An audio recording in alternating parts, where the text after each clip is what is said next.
House Oversight Committee Chairman James Comer interview with our Rob Schmidt. Here's a little bit more where he's speaking about Gail Luft's video. This is their worst nightmare because, again, this is a credible witness that the FBI flew all the way to Brussels to interview and sent several agents to interview. This is someone that knew about CEFC in detail long before the laptop ever became public. Tennessee Congressman and member of the House Oversight Committee, Tim Burchett, joins me now. Good evening, sir. Great to have you in this Friday.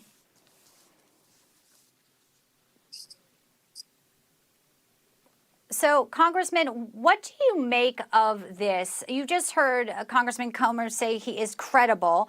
Gal Luft is on the run, but he's adding a lot of detail to his story. Do you believe him?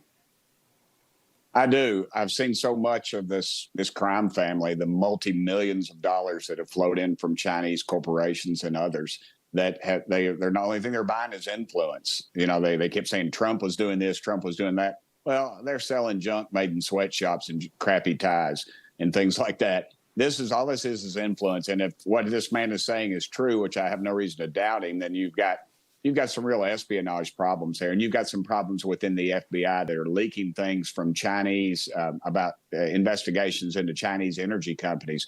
And to me, that is very troubling, being that the Chinese are really almost enemy number one in my book. And if they have that much influence in the White House, that explains a whole lot. It explains the balloons being able to fly over without being shot down, the purchases of land, their infiltration into our energy sector and everything else. So it goes straight to the top. And the Democrats in this country need to wake up and quit with all this nonsense. Just call it out for what it is. They've got a bad seed here, and they need to cut it out.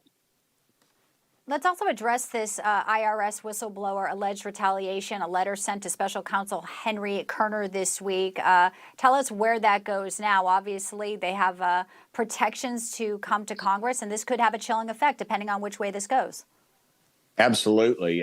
We have whistleblower protection in this country. We encourage people to root out evil and corruption, and for the IRS or the Department of Justice or whoever to put pressure on someone to go the other way, to me is, again, it is corruption at the highest levels, and we shouldn't stand for it. And eventually, in the House of Representatives, we are the government's checkbook.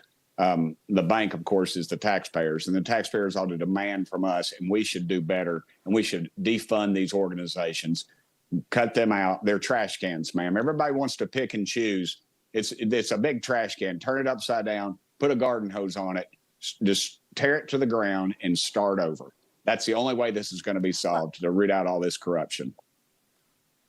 Congressman, you probably know yesterday was the deadline for U.S. Attorney David Weiss to respond to Congress's demand for documents related to Hunter Biden's tax investigation, and he did not respond. So what happens next in a case like that? Well, of course, we subpoena him is what we do. We bring him in, and if he doesn't, we use their full force and have the Capitol Police literally go out and bring him in. If that's what has to happen, I would hope that they would come to some reasoning. But these backroom deals, they keep cutting, having us come in secure areas and see briefings that are not secure. But by putting them in that setting, they cloud whether we can see them or not. And quit saying there's investigations going on when there's not. Hunter Biden is obviously infiltrated through his father has infiltrated many of our alphabet agencies, and at some point we got to say enough is enough. The American people need to demand better, and our so-called legacy media, which is a joke in my opinion. You all are the only ones out there continuously telling the truth, has got to start asking some tough questions. Well, not to get distracted, but of course the big story this week has been whose cocaine is it that was discovered inside the West Wing? And now we know pretty much a very secure, not very heavily trafficked area that was first reported. Andrew Bates, the deputy press secretary, was asked yesterday, but the reporter also mentioned Trump's comments on social media. So here's how he answered that reporter's question, a little bit of skirting this by using the Hatch Act. Take a listen. I don't have a response to that because we have to be careful about the Hatch Act. What I will say is that I have noticed there does seem to be some increasing frustration coming from that corner in general. And I think it is probably rooted in the contrast between their substantive policy records.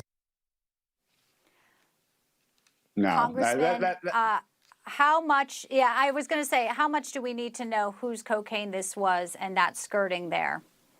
I think we need to know it a lot more now after hearing that report, ma'am. That is a complete adulteration of the Hatch Act. It's supposed to protect employees from government harassment, and this is a public records request. In fact, it's a FOIA. It should be public record of who enters and who exits the White House.